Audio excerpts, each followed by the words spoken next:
Hello friends, 67 BPSC के quick revision series में आपका स्वागत है। तो चलिए हम क्वेश्चंस का सेट लगाते हैं। इसमें टोटल 10 क्वेश्चंस रहेंगे। तो पहला क्वेश्चन है, भारतीय उच्चायुक्त के पद का सृजन किस अधिनियम के तहत हुआ था? तो भारत सरकार अधिनियम 1919 के तहत हुआ था। इसको भारतीय परिषद अधिनियम 1919 भी कहते हैं और मॉन्टेगू चेम्सफोर्ड सुधार भी कहते हैं। मॉन्टेगू चेम्सफोर्ड का मतलब हुआ, ठीक है ना, मॉन्टेगू वहाँ उस समय भारत सचिव थे और चेम्सफोर्ड वायसराय थे, ठीक है ना। और भारत सरकार अधिनियम के तहत प्रांतों में पहली बार द्वैत शासन की स्थापना की गई थी और इसी अधिनियम के तहत भारत में पहली बार लोक सेवा आयोग की स्थापना की गई। नेक्स्ट क्वेश्चन देखते हैं, कालिदास का नाम किस अभिलेख में है? तो कालिदास का नाम ऐहोल अभिलेख में वर्णित है और ऐहोल अभिलेख जो है वातापी के राजा पुलकेशिन द्वितीय के द्वारा इसका निर्माण किया गया था, ठीक है ना।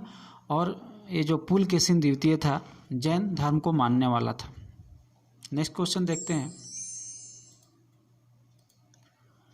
कैबिनेट मिशन की अध्यक्षता किसने की थी? तो कैबिनेट मिशन की अध्यक्षता पैथिक लॉरेंस ने किया था। कौन किया था? पैथिक लॉरेंस ने किया था।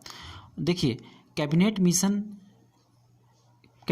मिशन जो है ब्रिटेन के प्रधानमंत्री क्लीमेंट एटली यानी कि जो कि लेबर पार्टी के थे द्वारा वर्ष 1946 में भारत भेजा गया था। इस मिशन का मुख्य उद्देश्य भारतीय नेताओं के साथ मिलकर यह विश्वास दिलाना था कि सरकार संवैधानिक मामलों पर अविलंब समझौता करने के लिए उत्सुक है। मार्च 1946 में कैबिनेट मिशन के 3 सदस्य, इसमें कौन कौन थे? पैथिक लॉरेंस थे, सर स्टैफोर्ड क्रिप्स थे और एवी अलेक्जेंडर थे।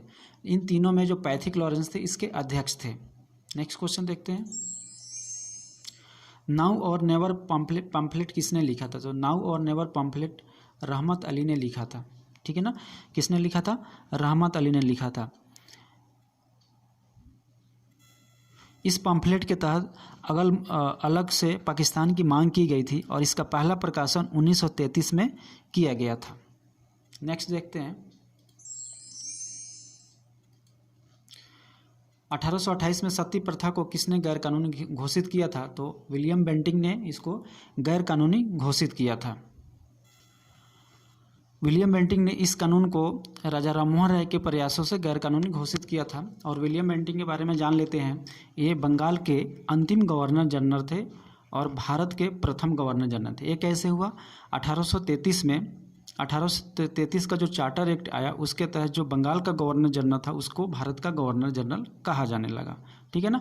और 1833 के चार्टर एक्ट के तहत जो ईस्ट इंडिया कंपनी थी उसके व्यापार के एकाधिकार को हमेशा के लिए ख़त्म कर दिया गया, ठीक है ना। उससे पहले 1813 का चार्टर एक्ट आया था, उसके तहत भी जो कंपनी का व्यापार एकाधिकार है उसको ख़त्म किया गया था, लेकिन चीन के साथ और चाय के व्यापार के एकाधिकार को बरकरार रखा गया था। लेकिन जब 1833 का चार्टर एक्ट आया तो इसके तहत पूर्णतः ईस्ट इंडिया कंपनी के एक अधिकार को खत्म कर दिया गया।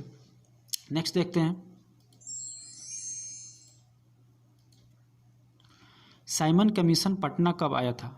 तो साइमन कमीशन पटना 12 दिसंबर 1928 को आया था। देखिए, साइमन कमीशन का गठन 8 नवंबर 1927 को जॉन साइमन की अध्यक्षता में किया गया था। इसके सभी सदस्य ब्रिटिश संसद के अंग्रेज थे, इसलिए इसे श्वेत कमीशन भी कहा जाता है, ठीक है ना। तो साइमन कमीशन को श्वेत कमीशन भी कहा गया।